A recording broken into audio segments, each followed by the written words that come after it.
Greetings everyone, my name is Towertale, and welcome to the finale of my Let's Play of Towertale. In this episode, as promised, I'll be facing off against both Darkest Echo and the creator on Nightmare mode, using Dark Echo of course. And as always, for full disclosure, I received a key from the developers in order to LP this title. Oh joy, this battle is going to be a serious pain to complete, especially compared to the original, where I had access to 3 other heroes for most of the battle. So I'm going to have to pay special attention to all of his tells. There's one attack in particular which I really dislike.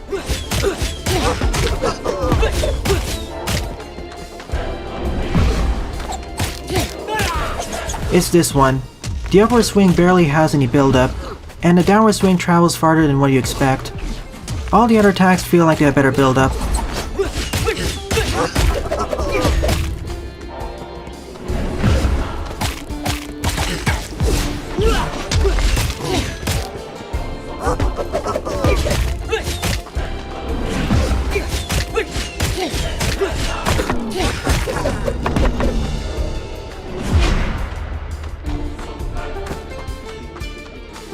So for most of the battle, I will be using my throwing knives a lot. Better safe than sorry after all, especially as my health doesn't regenerate per phase. I need all the health I can get for the last 2 phases.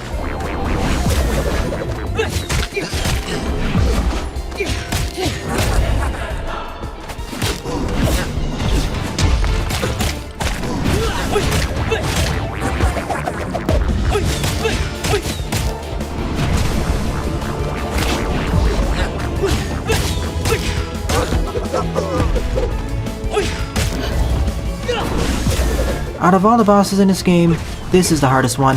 Even harder than the creator on Nightmare mode.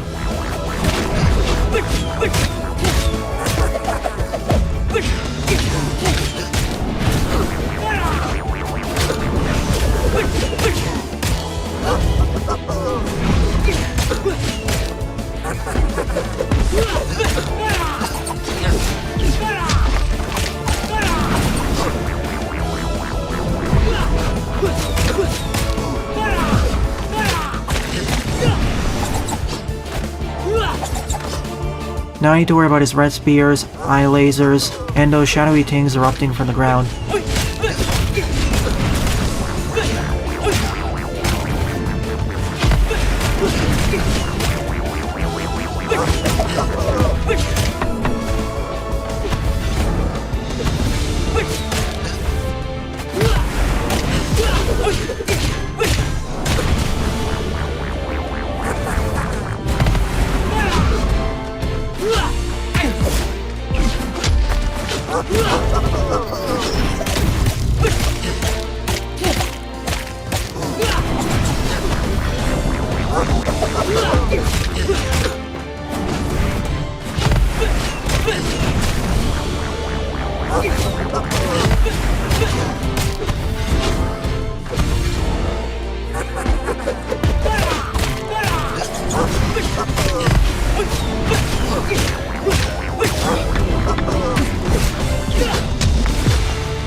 What? He can do that? He never did that before. I didn't think he could combo it together like that.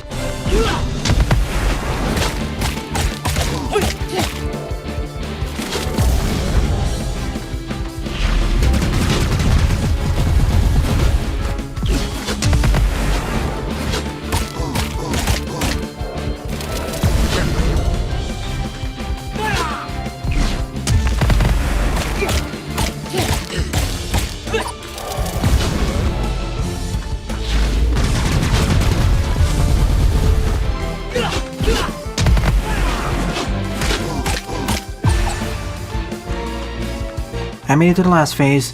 Here he has access to all of his attacks.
At last, I defeated him.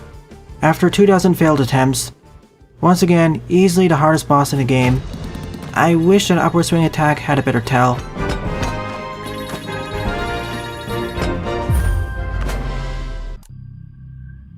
Time to face the creator on Nightmare mode.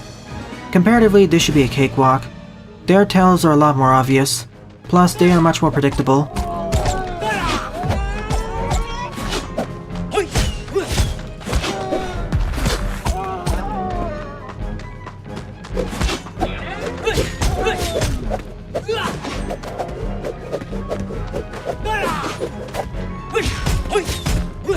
Really, their most dangerous attack in their arsenal for the first few phases is their kick, mainly as they can swap their kick direction mid-animation.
For this and the previous phase, I can really cheese it by just using throwing knives.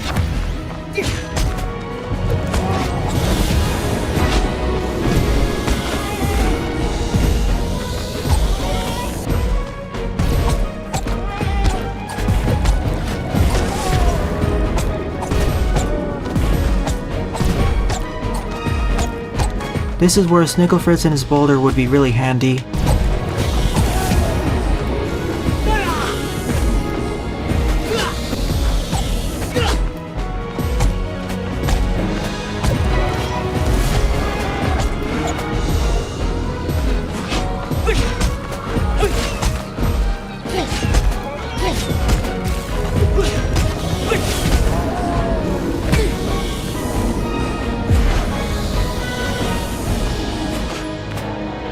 And now the hard part.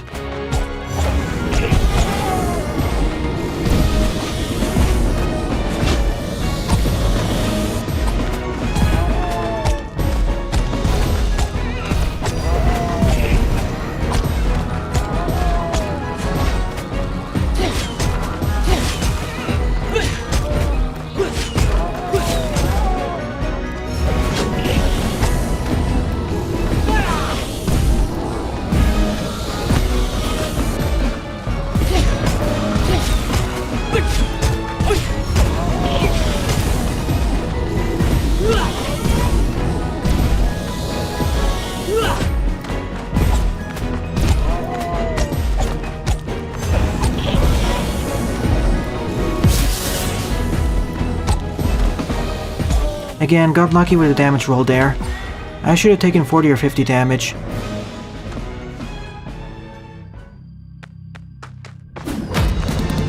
But at last, victory. This only took 6 attempts to do it properly.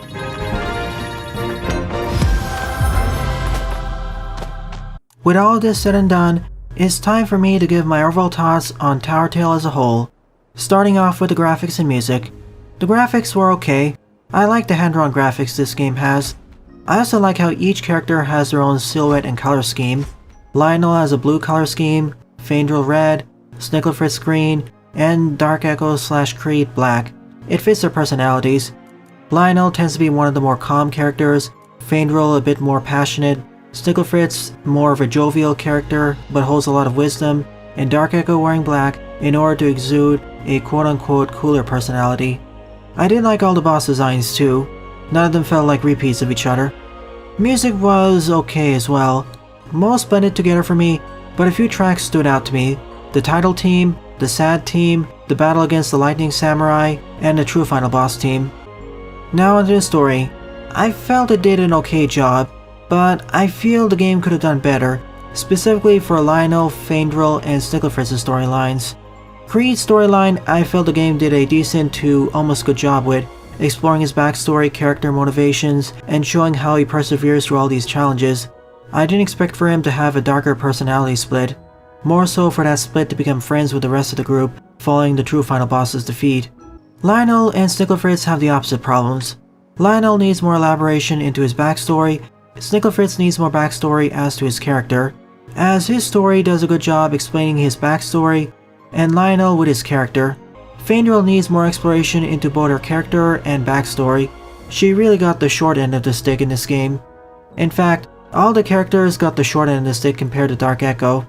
Yeah, I know Echo's storyline is one of the most important ones, but still, I feel the other three should be expanded, and perhaps lock out the creator encounter until all 4 main campaigns have been completed. It feels strange to tack it on to Echo's storyline, especially as it feels like an after story following his epilogue. Now onto the gameplay.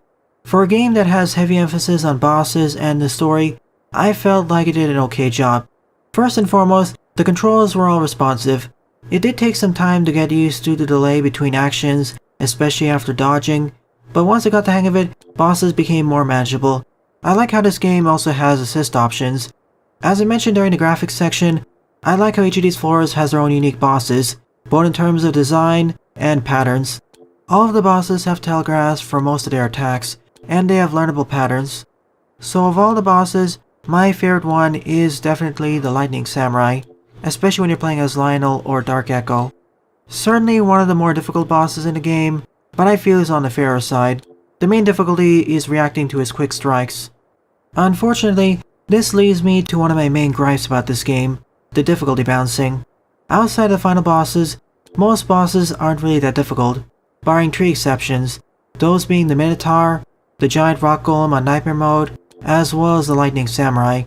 But the main reason why the giant rock golem I say is difficult is because of its giant laser attack, which I still don't get the telegraph for. A similar situation applies to the Watcher encounter. If you play as Lionel, the difficulty balancing is better, but if you play as any of the other protagonists, it breaks down. If I were to rearrange the stages in terms of difficulty, here's how I do it. Starting from the bottom, the Wolf, Slime King, Reaper, Sandworm, Goblin, Rock Golem, Fierce Kyo, then the Minotaur, then the Angel, followed by Lightning Samurai, then the Watcher, then the Creator, and then Darkest Echo. Yeah, I put the Minotaur that far up. He's more punishing than what you expect. In fact, that brings me to my next point. If you play as Lionel, you're basically playing the hard mode of the game. My main issue with him is his slow melee attack speed. I feel the extra amount of damage he deals per strike doesn't make up for his slower attack speed. And combined with his slower movement speed, and his shield not being that useful outside of guarding against projectiles and reducing damage from melee strikes, I feel he's underwhelming. That's why in the late game, I heavily utilize his sword beams. Now, if he had more HP to compensate, I'd like him more, but as it stands, I would rather play Dark Echo over him. I mean, they both have the same health totals I've noticed, and the latter's faster and has better DPS. His dodging skills are better too, being able to dodge in midair, which Lionel can't do. Of course, if you want the easy mode of the game, play as either Faendril or Snigglefritz. I'd probably put Faendril over Snigglefritz, as for Snigglefritz, you have to charge up his spells. As for my favorite characters to play as, those would definitely be Snigglefritz and Echo. Snigglefritz for his repertoire of spells that can all be charged up to level 3, and Dark Echo for his faster gameplay style. An improvement to the game I wish was added would be more branching paths. I know there are over 10 bosses in the game, but most characters end up facing off against them, with the exception of Faendril, who sadly skips past most of the bosses up until Fierce Kyo. I know this is for storyline reasons, but I wish she encountered her own set of bosses. That way playing through other characters doesn't feel like you're repeating the same bosses over and over. I don't mind some of the bosses being shared, but most or all of them, it kinda cheapens the experience. I didn't mind playing through the storyline multiple times, but for other people who are more time-strapped, it will become apparent. On the note of a wish I made during episode 9, in the future, this game will have 4-player co-op added. Not only local co-op, but also online co-op via Steam Remote Play Together. That is, if you're playing the PC version. Thank you, devs. And as a final note, I may showcase Boss Rush mode for a bonus episode. So overall, I feel this title was okay to decent. There's a lot to enjoy about this game, but I feel the story and gameplay could have been expanded further. If you don't want to play the game to 100% completion, just play Snickle Fritz's and Echo storylines. Those are the best ones. So would I recommend this title? If you like Boss Rush games with multiple playable characters and a non-excuse plot, sure, go for it. Though I'd wait for a sale. Well then, I hope you all enjoyed my Let's Play of Towertale, viewers. Once again, I thank MiSou Games for the key so I could LP their title. If you enjoyed this Let's Play, please rate, comment, favorite, and or subscribe, as they all help out the channel. Don't forget to follow me on Twitter as well, and join my Discord server, as I regularly post updates there. Thanks for watching, and I hope to see you all in a future Let's Play.